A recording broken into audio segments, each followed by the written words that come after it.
This is Maps, Advice and Stories, and grateful that Damian Harris from now Vicious Charm Records, formerly, Yes. at Skint Records, but we're going to get into that story as well, has joined me. And there is the big Right. samples question, which was quite huge for us.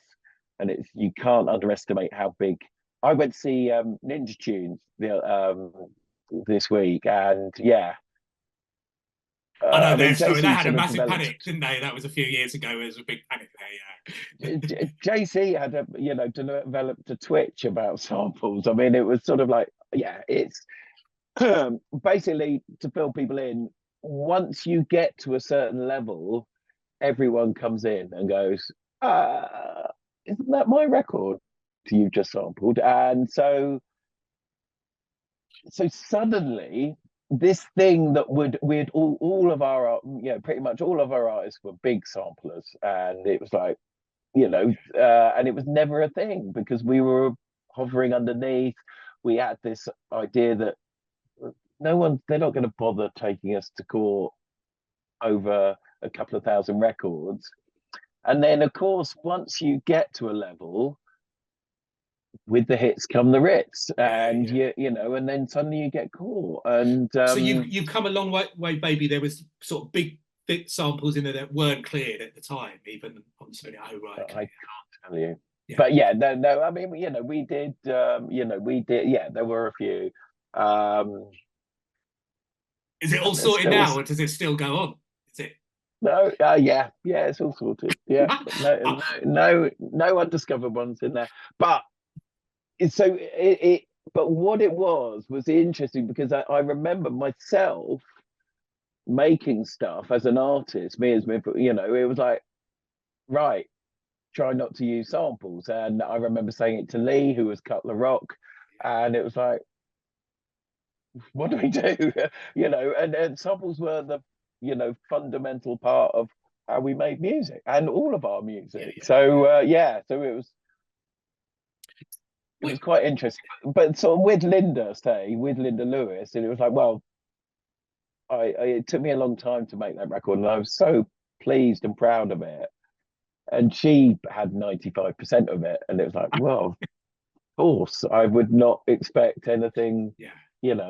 It's all you. I just did that bass line, or I love your tune. I've played that one out, and I think it's great. And I think the good thing about samples, isn't it, when people go and check the original music and then the artist, and then that was a gateway, isn't it, for people within that? Which I always love if you can clear it properly. It did actually remind me when you're saying about samples, because pre me doing True Thoughts and the label that I was doing with my friends, so the record that Norman remixed that I done with a friend, and then the third release that we done on the label, he done as a solo thing, but the drums on that tune he done. I remember him saying to me, "I think Norman sampled my drums for I See You Baby Groove Armada remix."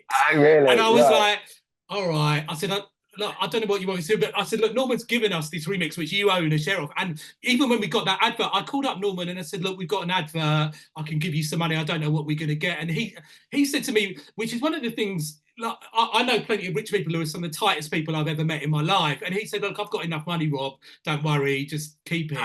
So, I mean, and literally that money helped me start True Thoughts. So I remember saying that to Robert, "Look, you've sampled before and this, that, or the other." So, but it is that thing that goes on. Suddenly everybody, I cannot imagine what had gone on with that. But yeah, were you feeling the stress of all of that? Was that a world away from you that you didn't have to worry about? JC sort of had to do the sort of the business side of it. He got the twitch then. he got the twitch. I mean, it was still a worry for me because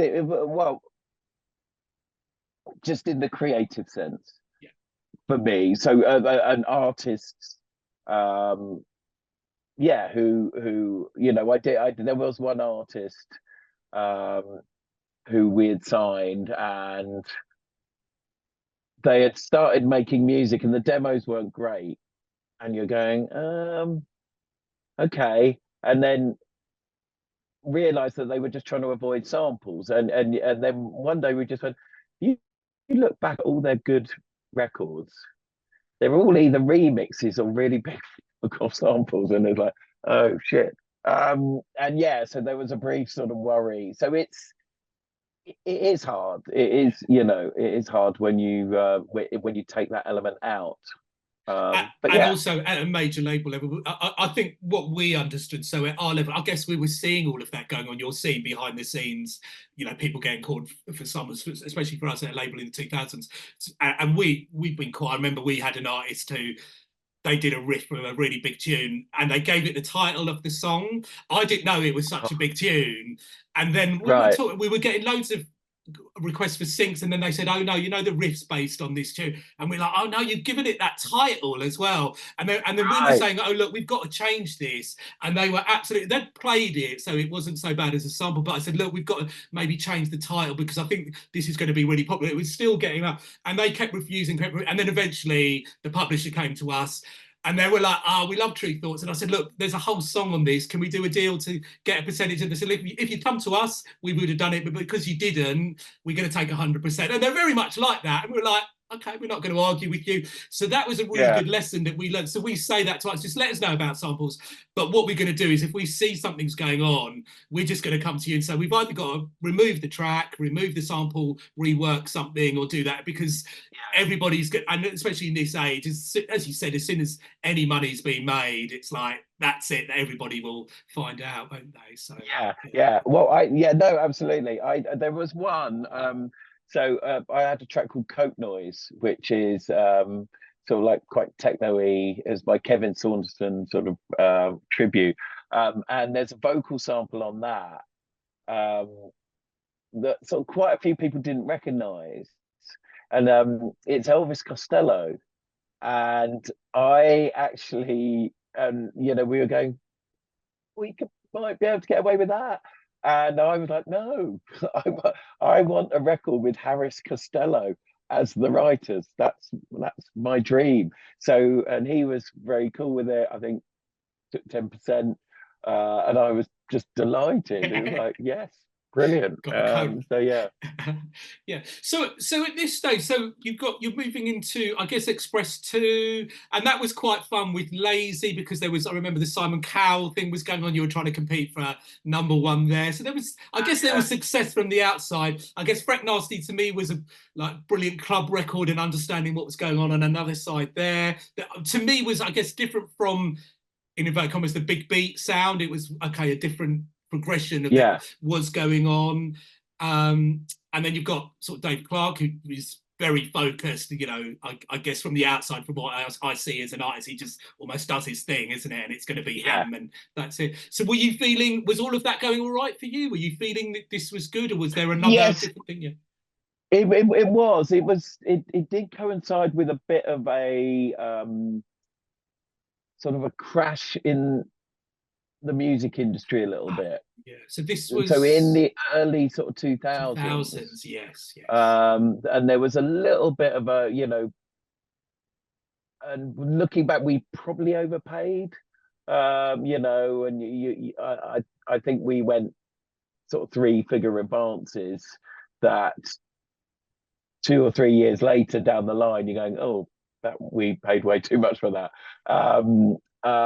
But not we, you know, but again, it was all fine. It wasn't like this is a disaster or anything. It's just, yeah, this is when digital, Napster was happening, the sort of digital issue was sort of happening. And so, Illegal yeah, so downloads there were was, everywhere, weren't they? Because yeah, we started in '99, you know, end of '99 when it was first. And I remember asking other label people, like people at Market Grand Central and Savage Euphonic, and they were like, "Why are you starting a label now?" Because they were like, you know, we could put out an album that would sell 100,000 indie if you're capturing a moment, and we, you know, and but they say, look, now that's all gone. You're not going to do it. But our template, like you said before, was well, we're going to sign Bonobo, but we're not. It hasn't cost us any money, so if we can sell, you know, 1,000 vinyl, a few thousand CDs, at least there'll be some money there. So we weren't even yeah, thinking of that. We were almost thinking we're going to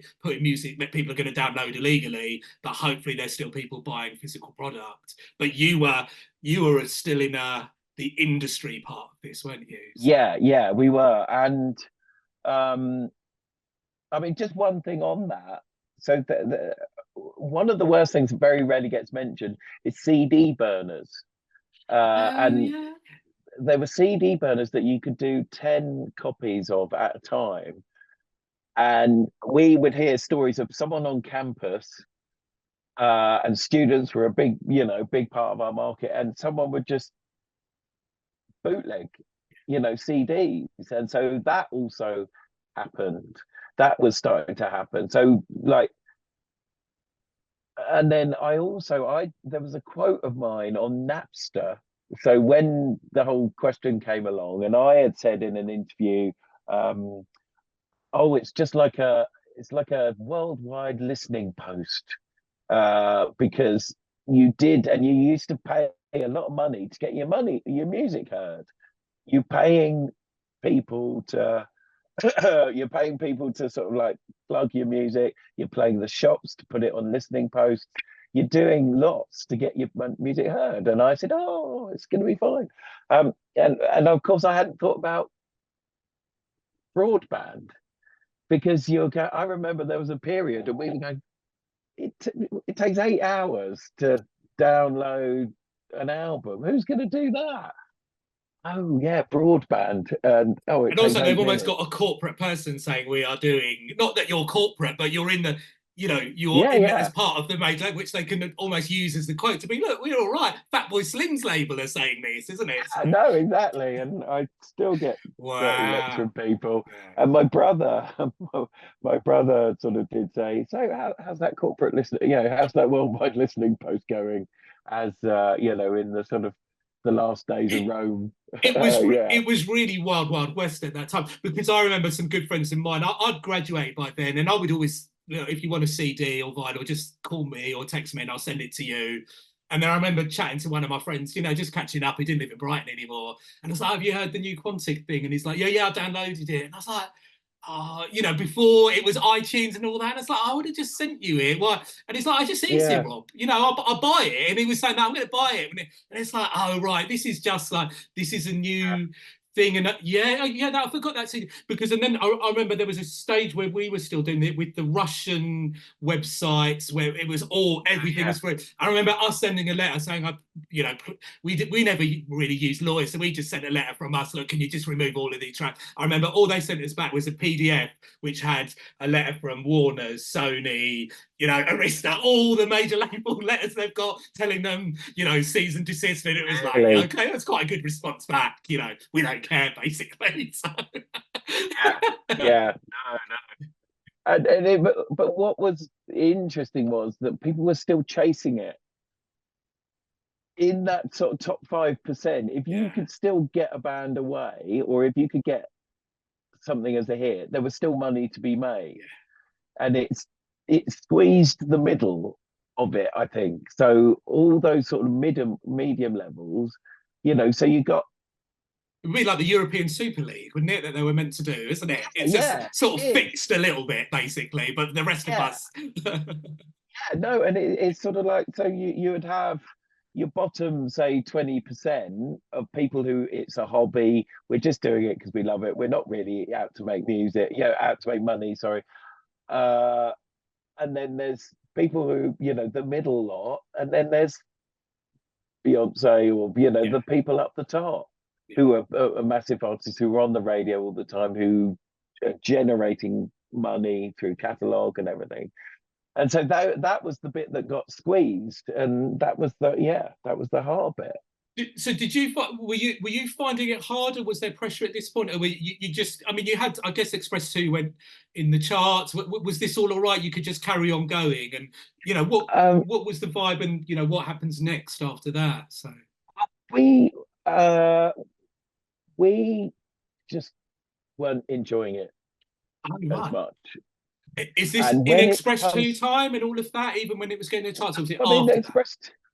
I when did I? So I went and moved to Paris in 2005. I tell you one thing that happened. We to shift gear a bit. So we signed Jim, no, Lucky Jim, sorry, that who had been put on Red. That was a sort of singer-songwriter folk album. We also signed the Ralph Band, who which was this weird, quirky folk record. Both albums I absolutely adored. I really loved, and we had seen what XL were doing. XL had sort of managed to shift, you know. Do you think what they? I mean, I've always have enormous, They're amazing. you know, Yeah, yeah. yeah, it was stunning because Yeah. you know they went from Charlie Says, and then it was you know, and then You, to it's like when they Badly sign Drawn Basement Boy. Jacks or then Wiley and Dizzy. It's like every time they're on the right, just before, or just as something's going on, they're signing the right people at that moment. So, yeah. And then the White Stripes and things like that, and it's just like, and that really, really just, yeah, was quite depressing for me because it was sort of like we wanted to try, and I think both those records, in my head, it was like if Domino had put this out or if Rough Trade had put these out, I think these would be really big, and I felt that they probably weren't noticed on Skin, and so there was a little bit of sort of scrabbling around, trying to work out what was going on, what we wanted to do, and then yeah, Palookaville. It was just, So it's that's just awkward. awkward. Were you in an awkward position with Norman then? So I mean, you were saying you weren't really talking. Was it really like that? That it was so awkward?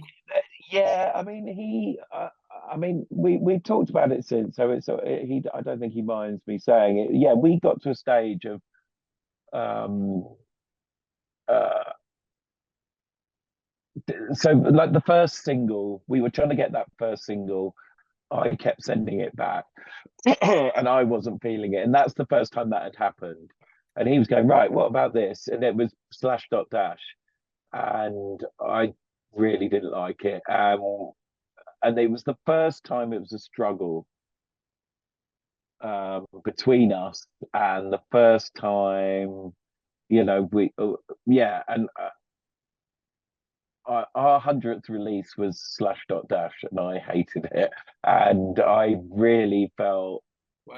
and you know, we were all under pressure. Yeah. You know, Norman was really feeling the pressure, and so it was just, this used to be so easy, and this was really fun. Can I And ask, just like I said, from an A&R and sort of label owner point of view, what was your thinking? I know sometimes with us in the past we've had a release from an artist where they slightly went a bit more pop thing, and I was like, I'm not sure we can do this or what will happen. And then he just said, look, I really yeah, want you to try, and we did do it. But I was vocal about, look, I'm not sure if it's going to connect compared to what we've done before, but we'll give it a shot because we're not at yeah, huge levels. We can press up a few and then just see what goes on. So there wasn't any pressure, but I think what I realised is maybe just let me follow the artist's journey. We've done so much with them at some point. I can almost take a step back. And I was honest with him about, I'm not sure about this, but look, yeah, you've done so much for us and I appreciate it. But let me be honest with you, I don't think it's the right thing for us to do. And then we did it. But for you, I guess there's a different thing because it's Fatboy Slim at that point, isn't it? And so yeah. are you thinking to yourself, have I got this wrong at any point? Or are you thinking, oh no, I am right, but let's just do it because it is the 100th? Or is there too much going on in your head? There's too much going on. There's a lot Yeah. of people waiting Okay. for it. You know, there's budgets, and there's you know, there's people going, right, we've got this, you know, because everyone's suddenly wary of money anymore. All that sort of carefree spending's gone, and you know, you're going, right, this quarter we need a really big album. There's pressure, So basically. yeah, I I suggested we kill off Fatboy Slim at this point, Wow. and just go, look, you always do this. You always reinvent yourself, and you always go, you know, yeah, you always do it. So this is a struggle. This isn't fun. Take all that pressure away. Do something else. And of course, that in, you know, to everyone at Sony or all these people who are waiting and relying on it is not going to work.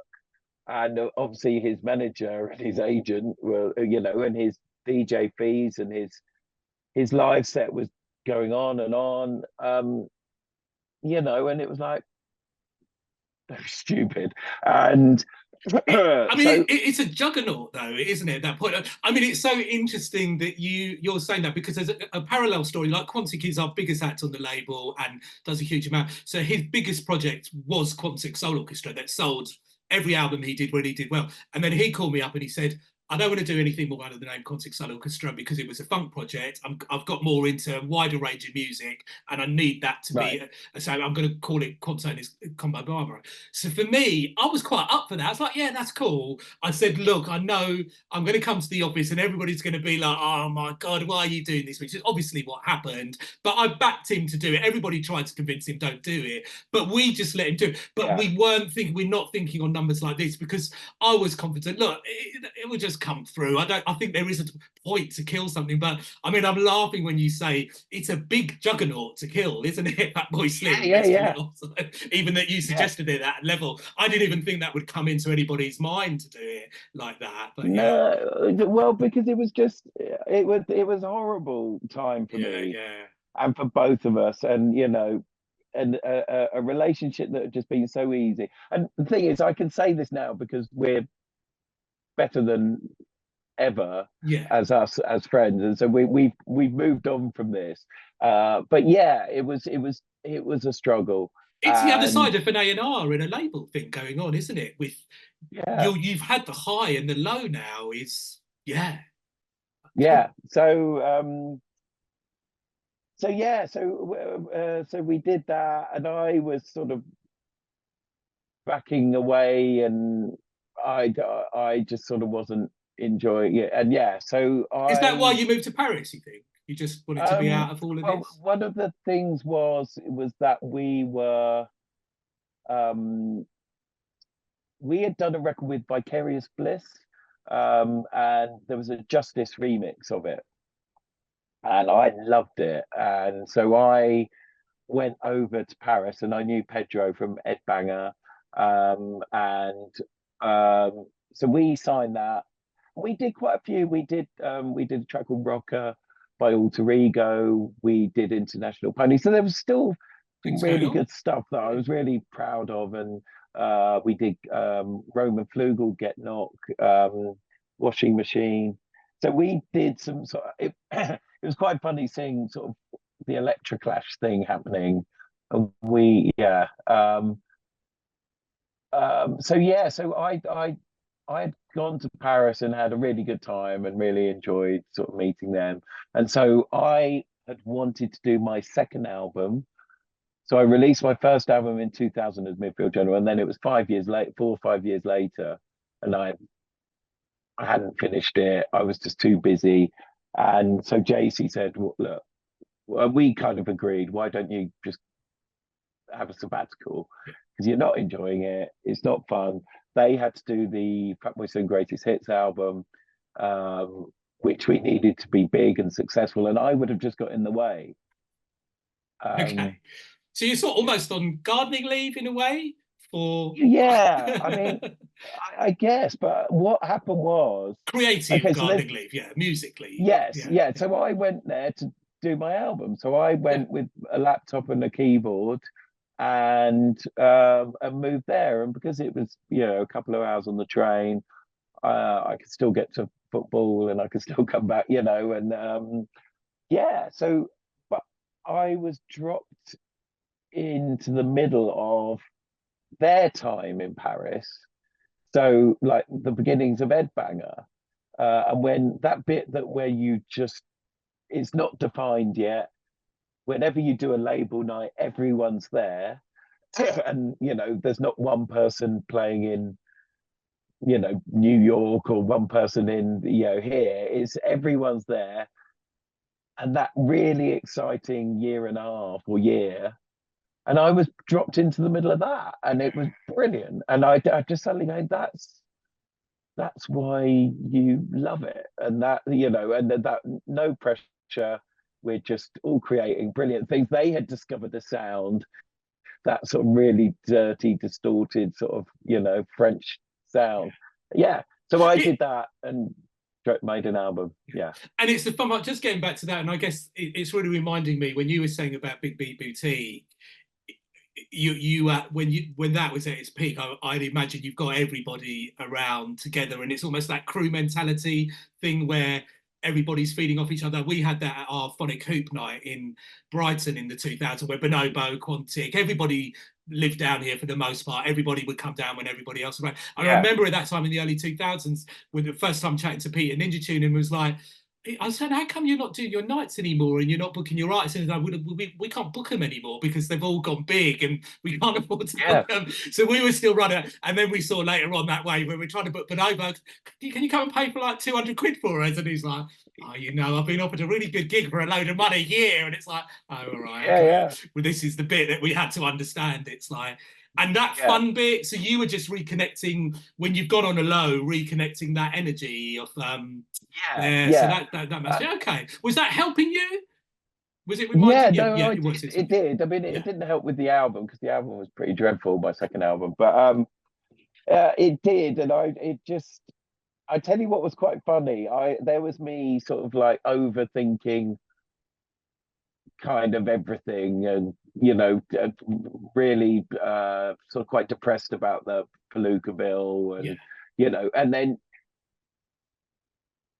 like Xavier from Just, he would introduce, or he would say, do you know how much like Norman B-sides, early Norman B-sides, like Michael Jackson, Big Beat Souffle, he had this run of like really bastard hard, distorted things, and he would go, that record was just devastating, and you sort of go, oh, okay, well, good, thanks. And here's me thinking about Norman's cover of the Joker, and getting depressed about it, and then you'd get introduced to someone, and it's going, this is Damian, and it's Fatboy Slim, and they don't remember that, or they just think of the Big Beach Boutique, which is that had happened as well. That was 2002. Yeah. And there was something quite funny. So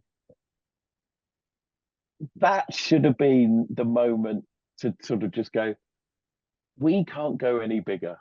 Let's just stop here. Let's just go on. Me and JC always had this idea that like when things were so stressful, it's like, I'd just really like to go on an archaeological dig, and just all you do is just brush bits of rock and see if you can find a fossil and things like that. And that was our sort of dream of like, the alternative, because it was just, everything was so manic.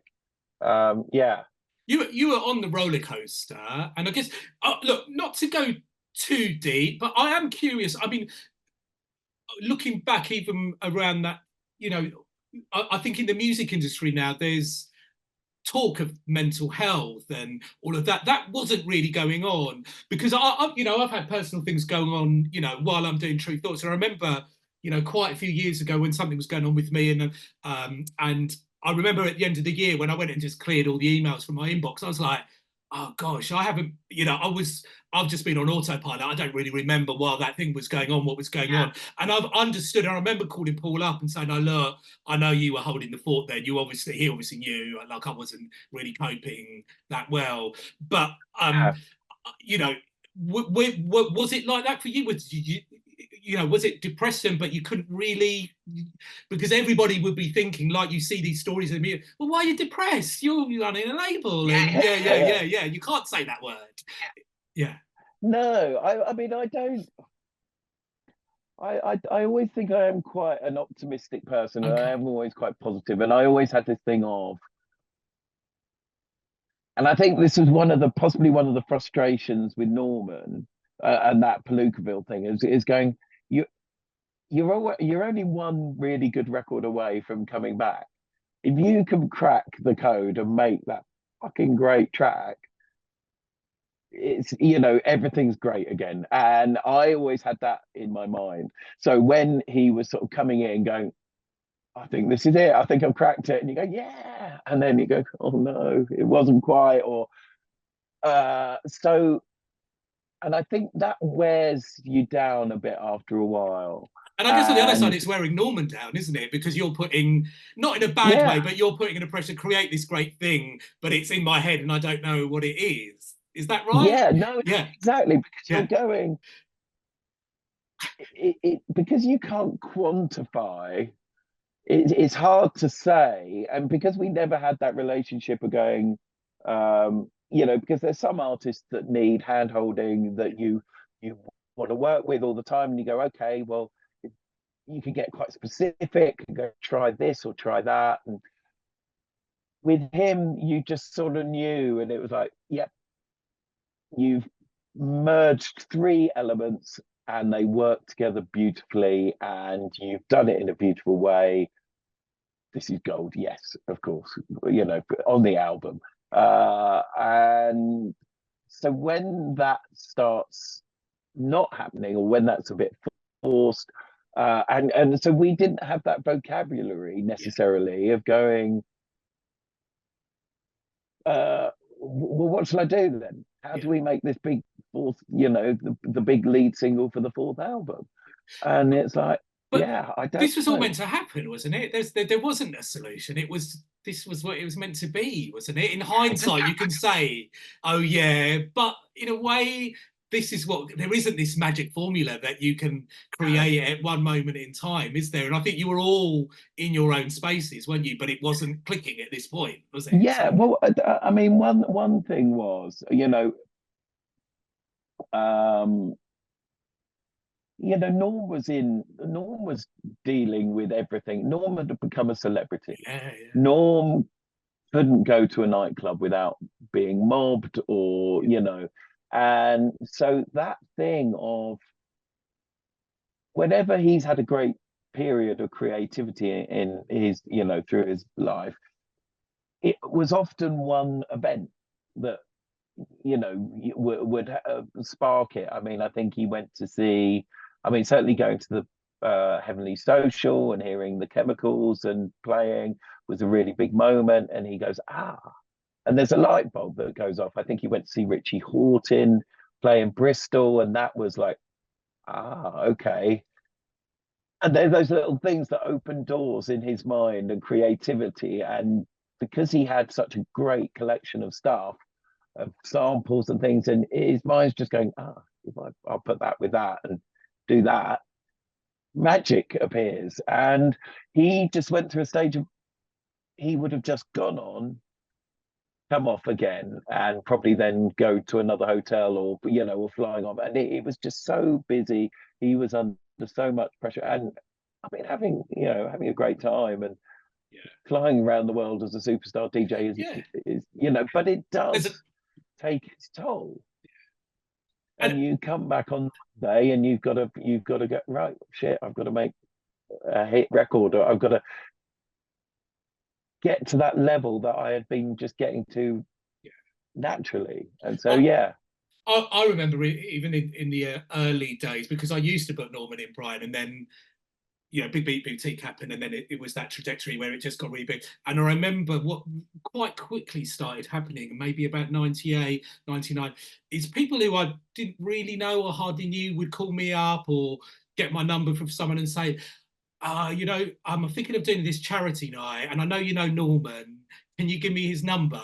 And I was getting yeah, calls every week, like 2 or 3 calls from people, and I'm like, I don't really know who are you? And yeah, it yeah, was like, and I was thinking, oh God, this is really strange. And I remember calling Norman. I remember with somebody, there was somebody I sort of knew who was all right, and it was the first call, and I thought, oh, I'll just give Norman's number. I didn't think anything more than that, and I gave the yeah, number. And then when I got the second call, I was like, and that was quite soon after that. It's like, oh, something's going on. I remember calling Norman. I was like, what should I do? Because somebody's called me again. It's a different person, and that person I didn't really know very well. And Norman said, "Oh, look, he gave me Gary was his manager. Is that right, yeah, Gary?" So yeah, he said, "Look, can you give that number?" And then I started doing that and just give that number. But that was a little window open into my world of like, I'm very peripheral to Fatboy Slim, but people yeah, were working their way to get my number, and it was always a charity night, and I always wanted to call them out. It's like, It's not really a charity. I wanted to say that too. I think you're doing this for you, aren't you? I'm not sure you're doing this for charity. So, but that was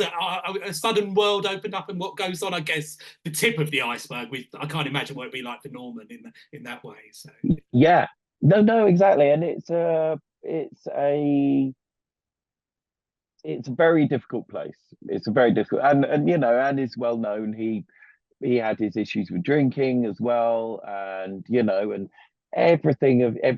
His relationship was right in on, you know. I can't even begin to imagine how hard all that is, and what that would do to your mental state. So yeah, so what it's tough. yeah, what happens? So at this point, when everything's going on, I'm worried. I don't know how much more time you've got, but I want to get onto Vicious Charm and where you're at now as Yeah. well. So, Okay. like, what sort of goes on? You know, what is the? Is there a closure with Skin, or you know, what is going on? Because I know that there's a BMG story like there, and then Yeah, you yeah. moved on. I guess I'm happy to keep talking, so I'm worried for you. But it'd be good to let people know where the journey goes to get to Yeah. Vicious Charm as Okay. well. Well, I'll try and sort of sum it up. We uh, we got to a stage where, as I said before, we weren't really enjoying it. I moved off, and I never went back on a day-to-day level with Skin. So yeah, a few of those early people left. I remember one of our accountant people came in one day and went, "What's happened?" And it was just like, this used to be really, really good fun. And you would sort of come in, and I would love coming to your office because there'd be music playing, and you just, you know, it was just fun, and it was a great place to come. And then suddenly it's like, it wasn't. And so yeah, so we just sort of got to that stage. We were sort of winding it down.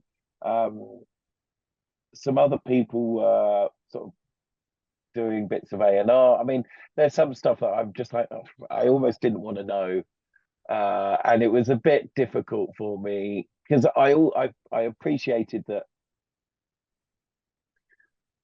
I had seen it as my baby, and you know, but they also had a business. I had buggered off to Paris to swan around, and so yeah, so it just got to a stage of like it sort of faded. The deal with Sony came to an end, and we actually Loaded Records started to have quite a lot of success with the Freemasons, and so kind of Tim came in and that he was doing that quite a bit. And then yeah, sort of we started to look into the idea of selling it, and because it was just, as I say, none of us had that enthusiasm, and you need that. Yeah. You need that drive. You need to be looking forward to it. You need to. Your artists need that as well. You want to go and go, oh, this is a great place to work, or this is a great place to put out records. I really trust these people. And we were sort of probably floundering around a bit. Few people had left, few people who were sort of, you know, and people would go on to other things. And so, yeah, so I think around 2010, they started to look at what to do, whether to sell it or not. And so in the end, it took quite a long time. We sold it in 2013 to BMG. So with that, you don't have to get into details. You're a co-owner of the label.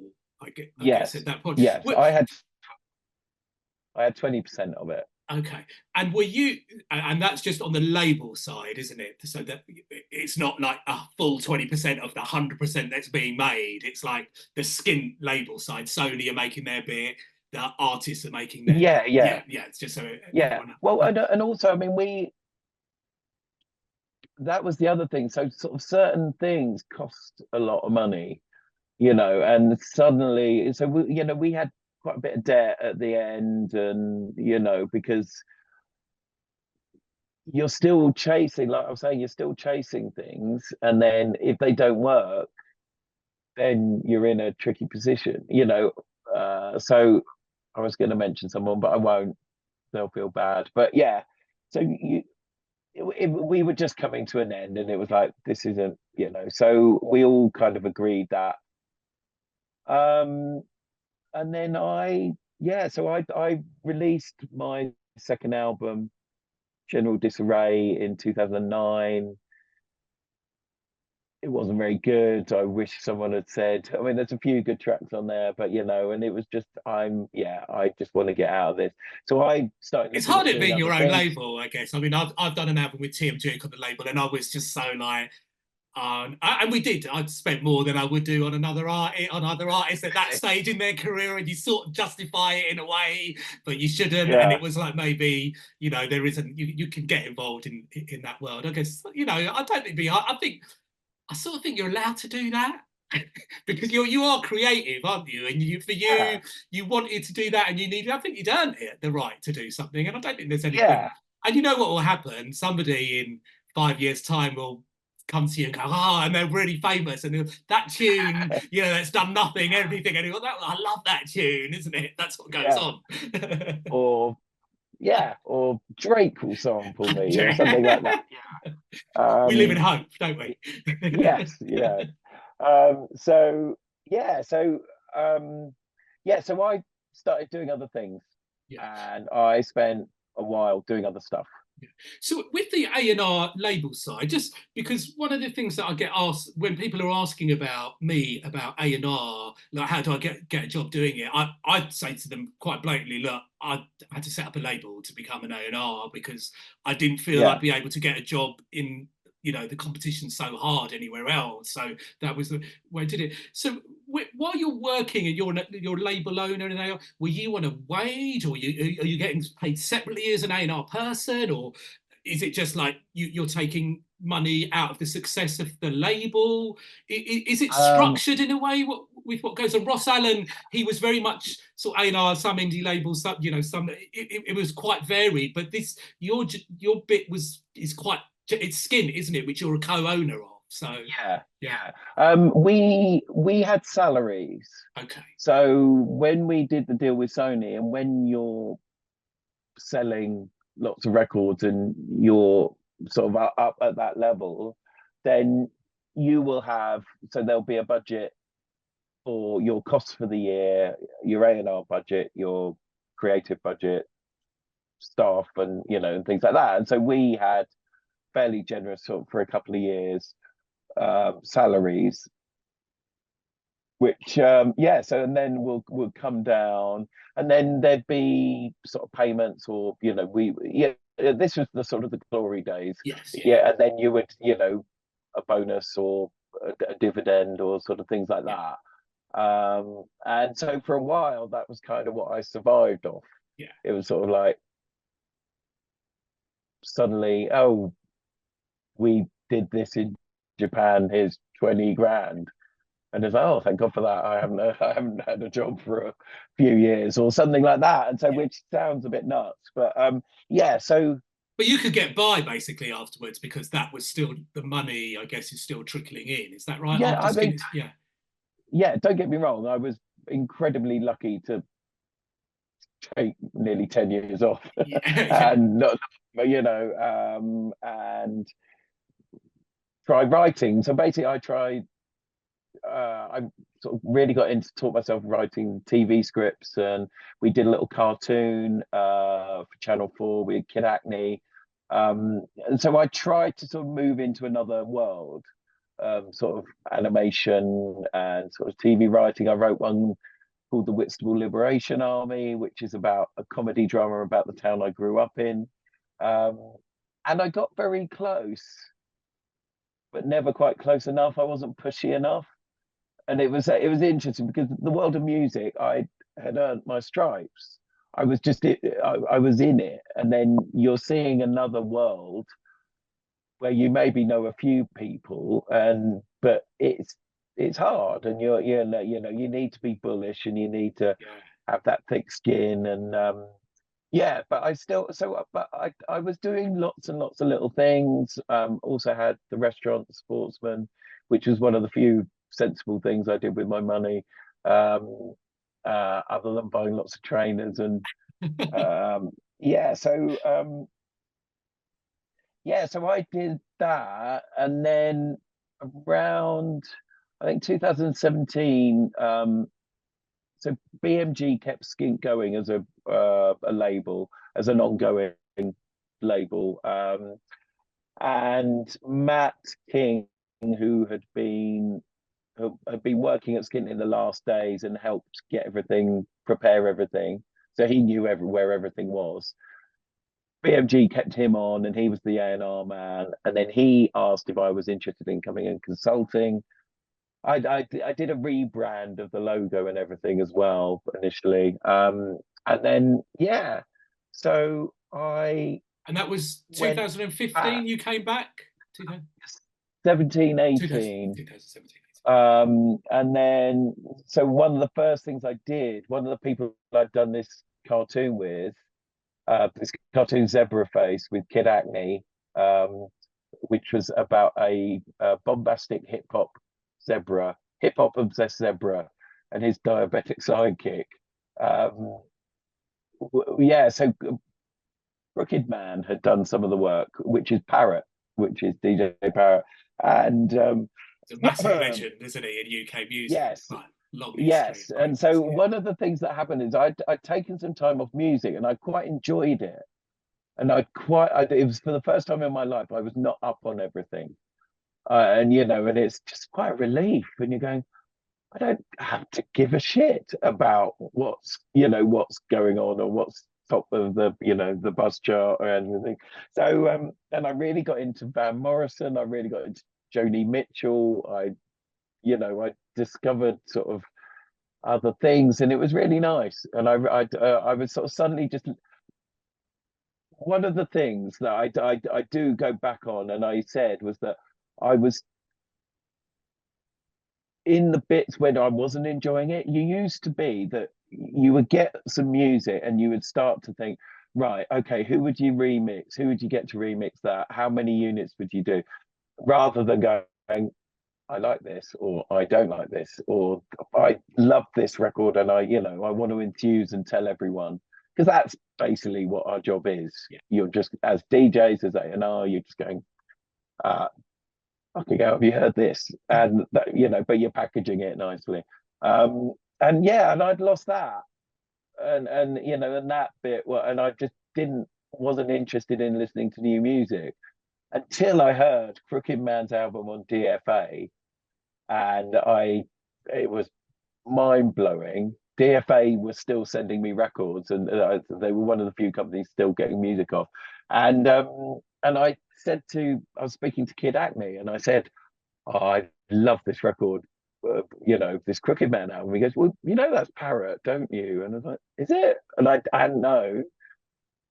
So we started talking again, and so when I signed to Skint, he sent me a load of music, and he's including one record that had been in limbo, and it was Incapable, which was Roisin Murphy. So that was one of the first things I did when I got back to Skint, was sign her and put that record out, and then that led to Roisin Machine. So I did that. I had a sort of few happy years. Then lockdown happened.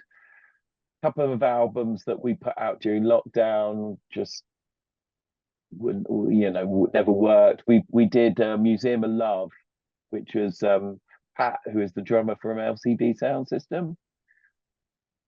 Brilliant album, produced by James Murphy, mixed by James Murphy, and normally they would have done 70 gigs and they couldn't play. And so I was then asked to, and then so the BMG time sort of came to an end. But I had started thinking, I've got the itch back a little bit. And so Crooked Man said, do you want to do my album? And I said, yes, okay. And then that week, James Barron, who from Crazy P, who had done a remix for us, and it had been a really nice experience, been good fun. And he sent me the Jim album, the demos of what would become the Jim album. Literally the week that you stopped. Yeah. Wow. It was a sign. Yeah. It was a sign. I was like, okay. I mean, I wish I hadn't notice the sign sometimes. Sometimes I go, why did I do this? Um, because it's a very different world and it's Yeah. quite a lot harder. But yeah, so I started Vicious Charm. I'd had the name Vicious Charm for a long time. Me and Ed Templeton were gonna do a graphic design company called Vicious Charm back in the day before Skint got successful.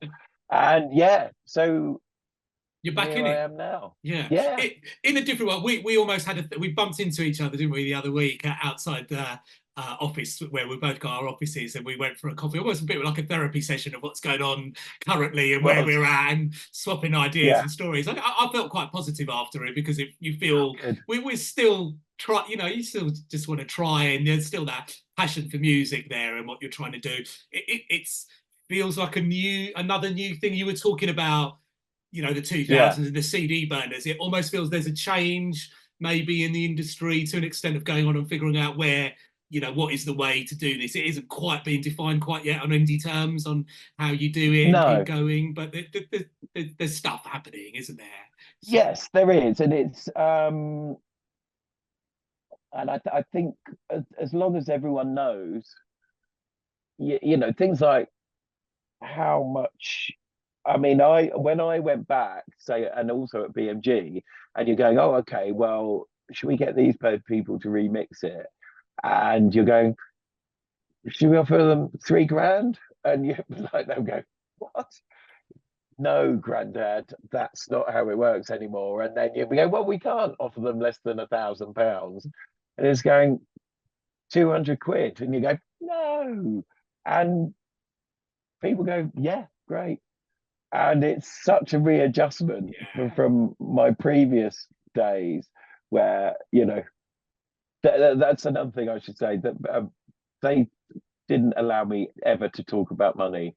Okay. Um, because I had this terrible Catholic guilt about earning money, and if ever, if you were around in the early 2000s in Brighton and had a bit crazy business idea, then I would have given you some money for it because I just this Catholic guilt about I don't know what to do with it. I just It's felt so bad funny about it. you had that guilt because the first time I started making money, I didn't really know what to do. And I remember calling my mum and saying, I've got a bit of money. I was still living in a rented house and all of that. And she's saying, Rob, what are you doing? Just get a deposit down. And why are you sitting on? But I was feeling, like I was saying, well, what if it all goes wrong? And then and then Yeah, she's going, you've worked so hard all your life, and you've earned it. You've earned yeah, it. yeah, So just you're all right to spend it. And it was the first time, but I needed that. I did have a bit of a sort of guilt about, and it was ended up, yeah, got my first flat basically. yeah, So, yeah. No, yeah, it's interesting. yeah. Yeah,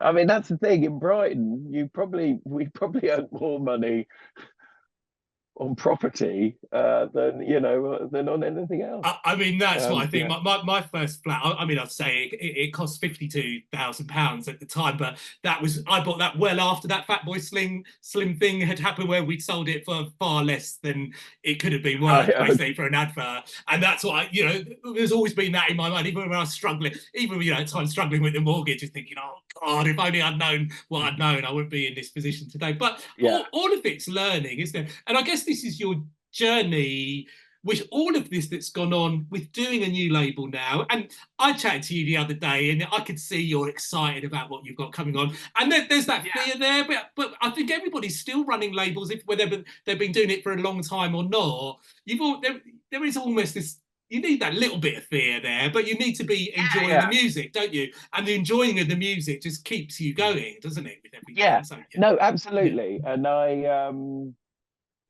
because I think there's quite a bit of adjustment I've got to, as by the sort of especially with the money thing but yeah, Jim has been sending me some demos of the next album, and that makes me want to get up in the morning, and that is just phenomenal. So I've got Yeah. 4 or 5 things that I just really excited about. I And just need to make the business side work. And yeah, which is, I mean, in a new system, isn't it? Because I think that's the one thing that I was saying to you. I think because we've got back catalogue, it like I'm thinking the way when people are setting up labels and I'm having a chat with people, giving them advice. I'm talking like the people when why are you trying to start a label now? I don't know how you can make money if you're just starting now. But I always encourage. I sort of say that jokingly, but I said, look, so you need to luck out and figure out these things. You know, there's business bits in place, but you know, I guess we do. If you were I mean, you've almost to me, you've had that A&R label owner from an indie doing it creatively. You've had almost like at least that I can understand from a music point of view. It's like it feels like I wouldn't necessarily call it like maybe the dream journey if you wrote off what you would want as an A&R. You know, you do this and then you get to a level.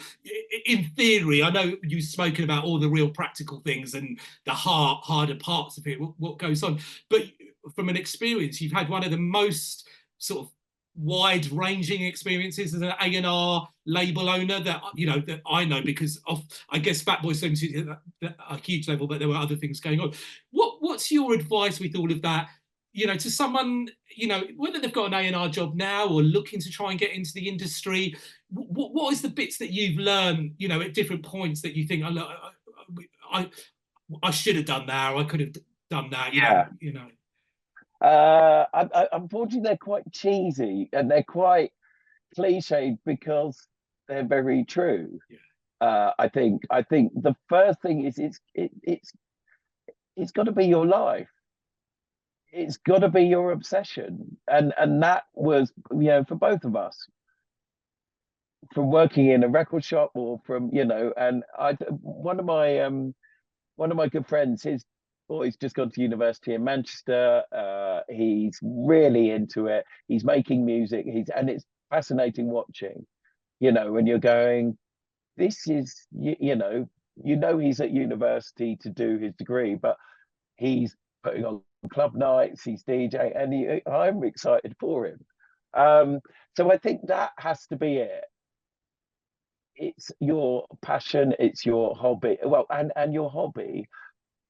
So I think that is fundamental. You've got to have that. You've got to be all over it. You've got to be listening to stuff. You've got to be on top of it. I think when an opportunity comes along, don't be a dick.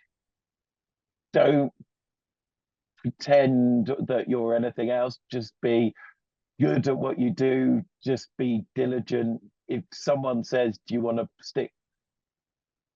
spend 2 days sticking records in an envelope? Do it, you know, and just do it happily. And don't go, oh, I want to be doing this. It's all experience. It's all good. And, you know, it's quite funny. We used to have quite a few interns in at Skint, and we had people would come in, and I found out sort of that there's quite a few people who are just like, I came and worked at Skint, but it was great, and I had to do that. But pay your dues, isn't it? Pay, you know, you've got to pay your dues in a way. There are these not fun bits that you can learn from if you do it that aren't so brilliant. But you're also just there. Yeah. You're in there, and you're in a record label, and you're hearing conversations. And if you go, does anyone want a cup of tea?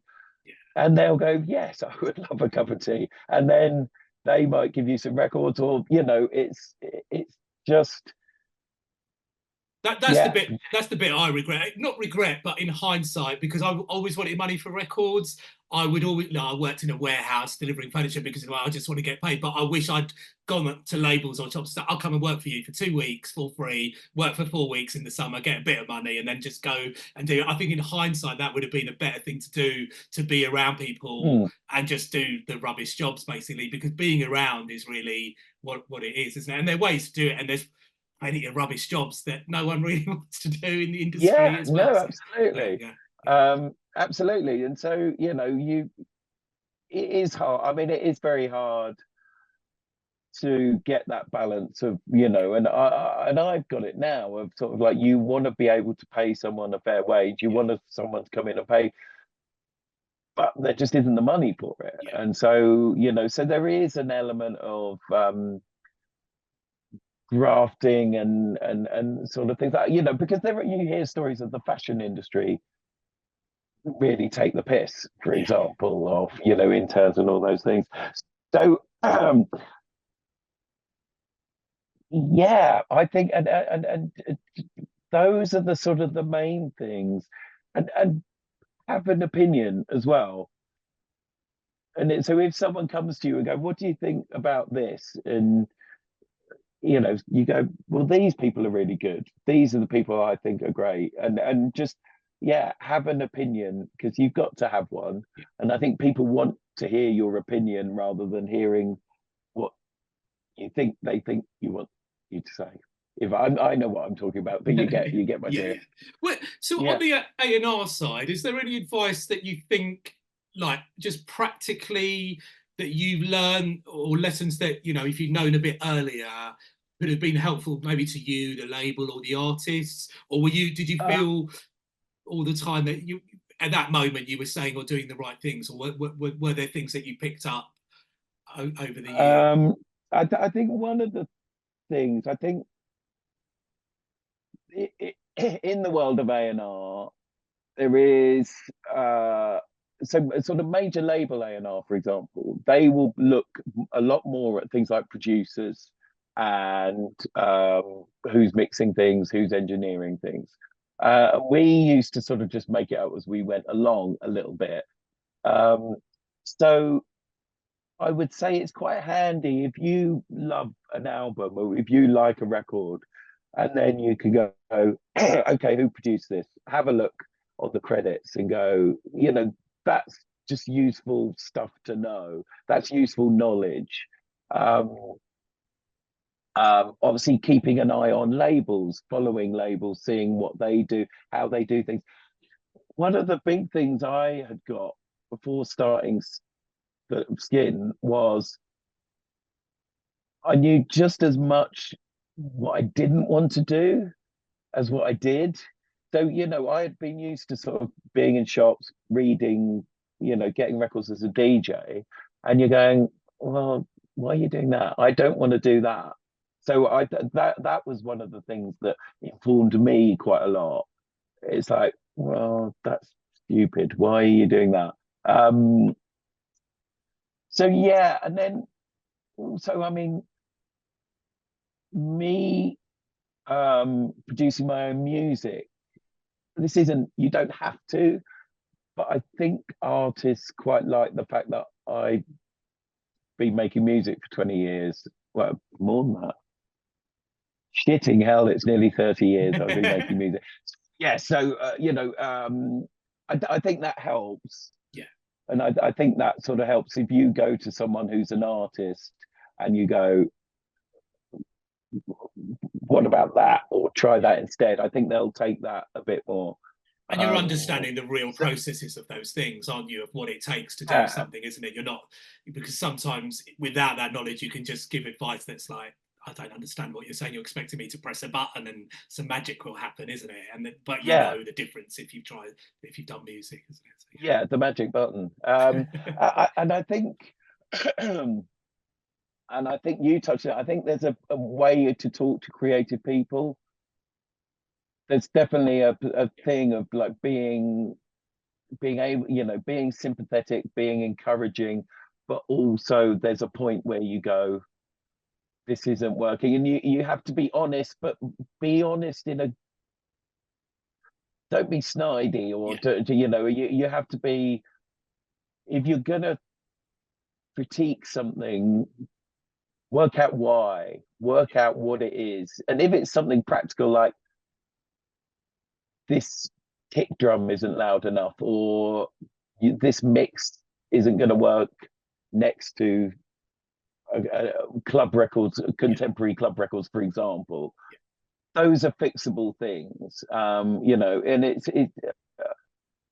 so trying to get your vocabulary established of how you talk to artists, what it is about a record that sounds good, why, and there's some of that technical stuff that you would just pick up. But look into that. You know, I think, and now especially with YouTube,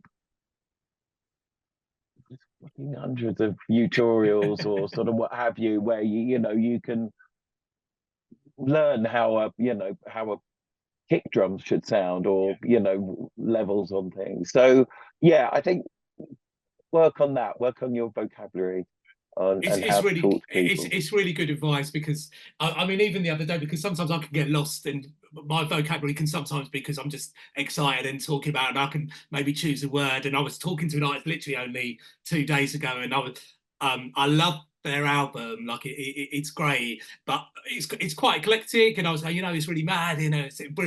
I was saying it in an excited way, but they picked up on me, like, what, how come you said mad?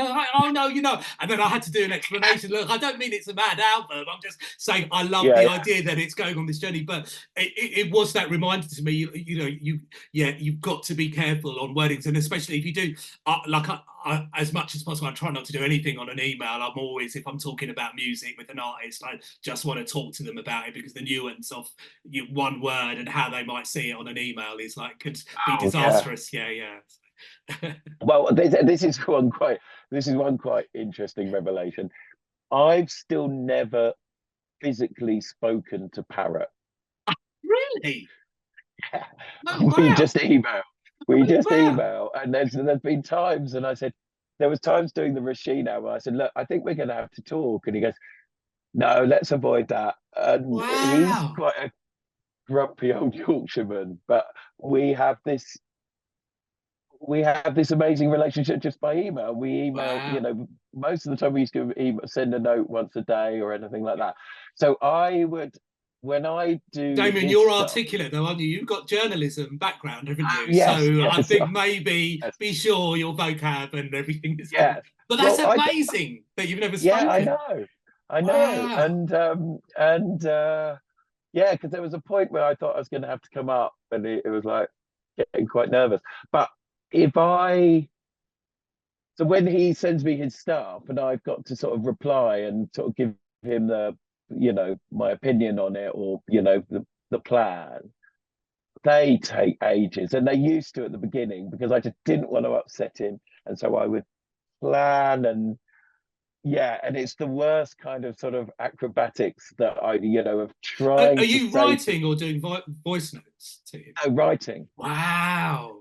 Right. So I'm writing him an email, and it will, you know, it can be like really long sometimes. And there's a couple of times he goes, stop worrying about saying this stuff. This is your job. And it was like, oh, okay. Well, I don't want to upset you. But he, you know, so you establish that language of going, okay, this is good. This could be better. There's maybe a bit too Yeah, much of yeah. this. Why don't you thin? This is too. So you get quite specific. So if like, for example, there's a track he sent that he's done recently, a new stuff,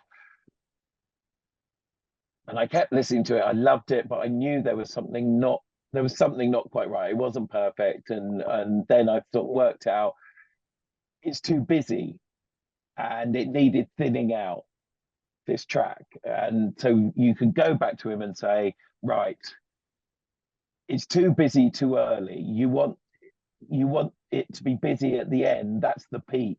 But at the beginning, there's too much going on. Thin it out. And that he went, right, great. That's practical Yeah, yeah. advice that I can understand, and that he wouldn't have necessarily have thought about, because Yeah. when you're making music, you're so consumed by Yeah, it, yeah, and you're that person that is there to go, this is great, that bit's brilliant.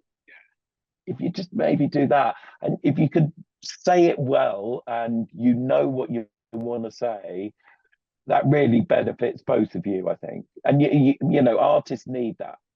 and it's about building up trust, isn't it? There's a lot of trust involved in that with artists, isn't it? And that doesn't necessarily happen overnight. And I think I always feel, I mean, I sometimes feel just the fact that I do the radio show regularly, the artists know I'm really into music and I'm looking for new music, that when I say something about something, it's almost because they know I'm you are a nerd ultimately, and you really care about other people's music, and you want to share music. That it gives you a little bit of thing, but it's about building up a relationship of trust, isn't it? Of so, because even still with content, there are points I never had to A&R too much with him, but even if I had an opinion, especially towards the end, I'd sometimes feel not scared of saying things, but I'm like, I'd almost be like, well, you know, you really know what you're doing, but maybe this or that, nothing, anything big or drastic, but even I would be a bit scared sometimes. But I think it was always about just that honesty of like just something you feel that you talk it out. And I think artists really appreciate, even if they ignore you, which they sometimes do, the fact that you've had a discussion about, well, I thought that,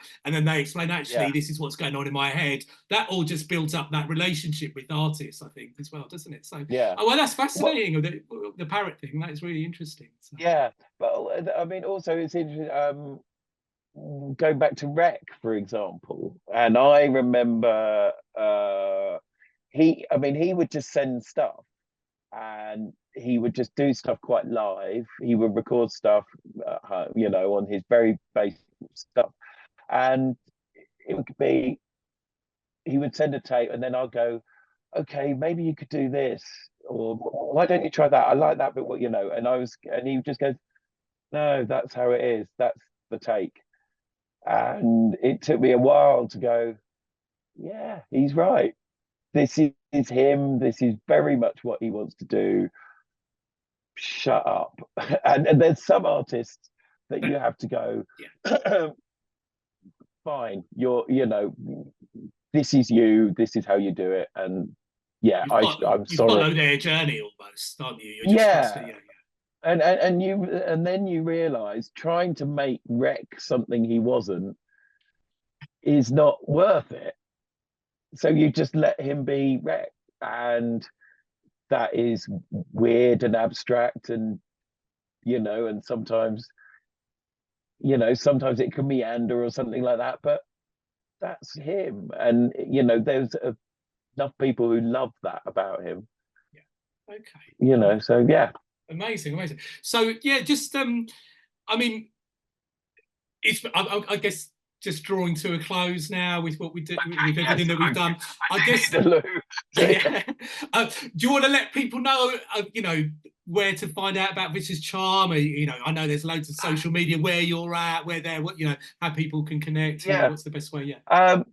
Well, yeah. So I'm doing Vicious Charm. It's very evident, as I said, of that, you know, things have changed. Pretty much everything social media now, and so you have to drive that, whereas used to rely on radio pluggers and all those things. But my tagline is, and I was quite pleased with this, we'll know it when we hear it. And that was really important to me. So we got some stuff that's folk, singer-songwriters and stuff, quite, you know, introspective singer-songwriter stuff, got some murky techno, got some banging disco, and you know, so I think maybe because I fought the Big Beat label and the Big Beat tag so much, and now I look back going, why did you waste your time doing that? You know, you stressed over this thing way too much. It's just a part, you know, you're just putting records out, and you go, yeah, and that takes 15 years to work out sometimes. So it is very much what comes along that I can't stop playing, and that I adore, and I'm willing to go into battle for. I think that's and kind of really just important. what you've done, isn't it? That's how it started, where you're at today still, isn't it? So that's amazing as well. Are you on social media? Are you doing all? Are you doing, Vicious Charm. Yeah, Vicious Charm on Instagram. It seems Instagram's the biggest thing. Yeah. But there is, let me just, I should be able to remember. There's a Vicious Charm website, which is www.theviciouscharm.com. And what about your personal one? Is that a public one? Is your generalization one? Is that, or is that private? Oh yeah, I'm generalization. Yeah. So I've been doing quite a lot of work. I've been doing quite a few remixes and sort of things, which is dubs. Nice. And I'm in I love the gym dubs. And I'm in a really, I mean, I'm in the best place musically for myself, I think, Yeah. that I have for a long time. So that feels really nice. And again, that's sort of like I'm in my 50s now, and it's just I'm just doing this because I enjoy it, and it's not, and it's yeah, that sort of distance and that comes with experience and wasting £60,000 on a video with you and hanging in a tree wearing an orange jumpsuit. It's that sort of experience that only that can bring you. So I'm hopefully more relaxed. Yeah.